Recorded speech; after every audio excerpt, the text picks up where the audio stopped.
So I want to take you back, Mario. You've been in these big, intense games. And I'm watching Game 4, and it was essentially the last 3 minutes was Milwaukee's entire season. If they go down 3-1, it's over.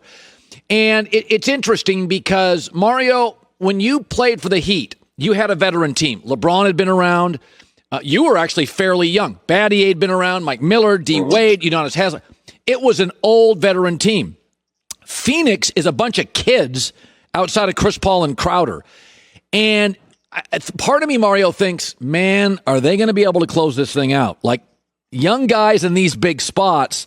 Take me back to your career in Miami and the advantage of playing in big games with veteran players. What do they do?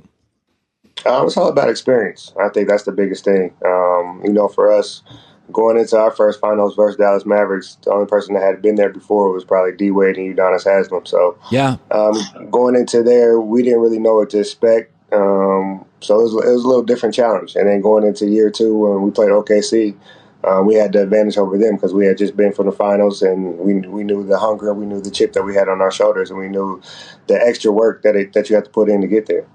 Milwaukee's a funny team. They've got really one shooter, Mario, like Chris Middleton, and it's a weird team of old guys and bullies and tough guys. PJ Tucker can have a great game and not score any points. Are you kind of surprised we're in a shooters league? There's never been more shooters in this league, and Milwaukee with one is in the finals. Does it surprise you? And that doesn't surprise me at all, because I always say when it comes down to the playoffs, you got to be able to execute in a half-court offense.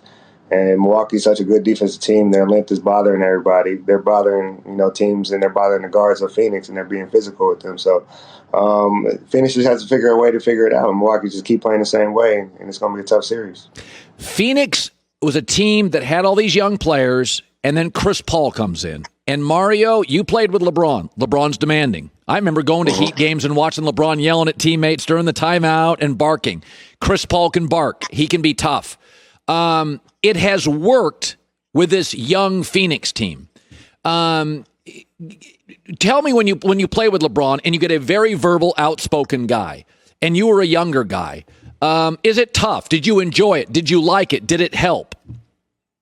It definitely helped, just because you knew what to expect. Once you have the best player in the world rooting for you and trying to get you to bring the best out of you, it shows that he cares. It shows that he needs you. He wants you, to be there along his side and to help out on the team.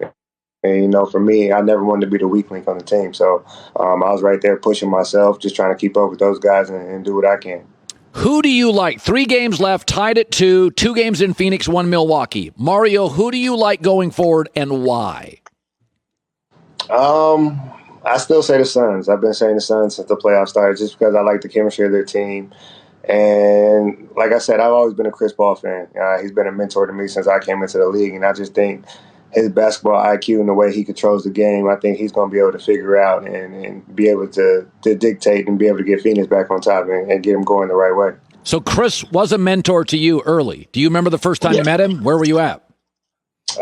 First time I met Chris was when actually we played the Big 12 tournament in Oklahoma City, and I think that's when they was out there for that. That's when they was playing when they relocated. So that was the year I met them, probably I want to say 06. That was the first year I met him.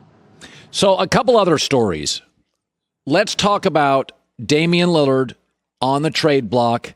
My gut feeling is Damian is not going to talk much about it for a month because he doesn't want to disrupt the Olympic stuff. He doesn't want to, this story will just take over the Olympics, and I think he'll kind of downplay it.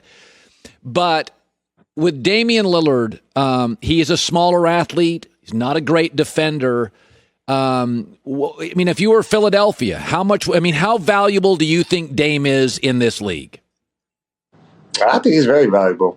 He's one of the few guards that can do anything off the dribble, can create any shot, can make any shot, and he's a team player. And with this league, you got to be able to do both on the offensive end. And like you said, he's not a great defender, but at least he tries. He tries to be there and be a good team defender. And I think for Philly,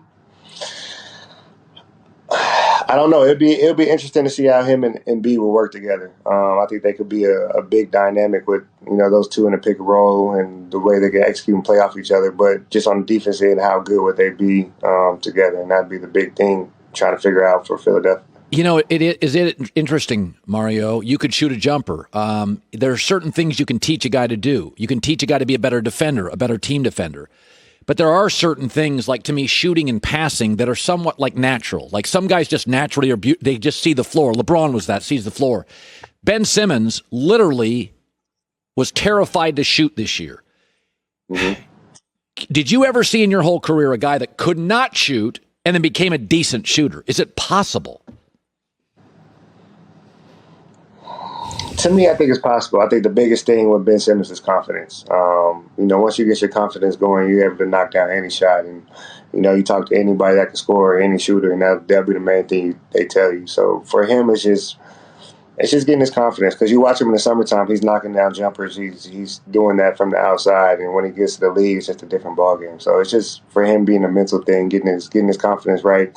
And just getting in the gym and working on it, and that'd be the biggest thing for him. He can do it, but is he willing to do it? That's the real question. By the way, you played with superstars in Miami. We have our Olympic team now, and it's a weird roster where they just added JaVale McGee. We didn't have a rim protector before that. It's a lot of stars, and you're asking guys who were dominant high school, college, AAU players to now share the ball. Go to the first 10 to 15 games.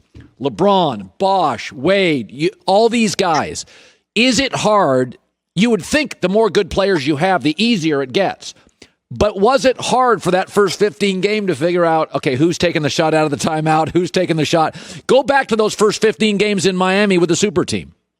It's definitely tough to figure out who's going to take the shot. And, with the coaches, they just got to figure that out. With the players, they got to be able to, tell whichever one's better at that situation, whoever has a better matchup, or whoever's the better finisher at the end. It's just a thing where it's a respect thing. You got to understand your role and be able to willing to pass the torch or be able to step down and let somebody else take the shot. And with our team, we struggled with that at first, but for D-Wade to take a step back and let Bron, be the main guy on our team, that was big for our team. That's what really helped us take the next step.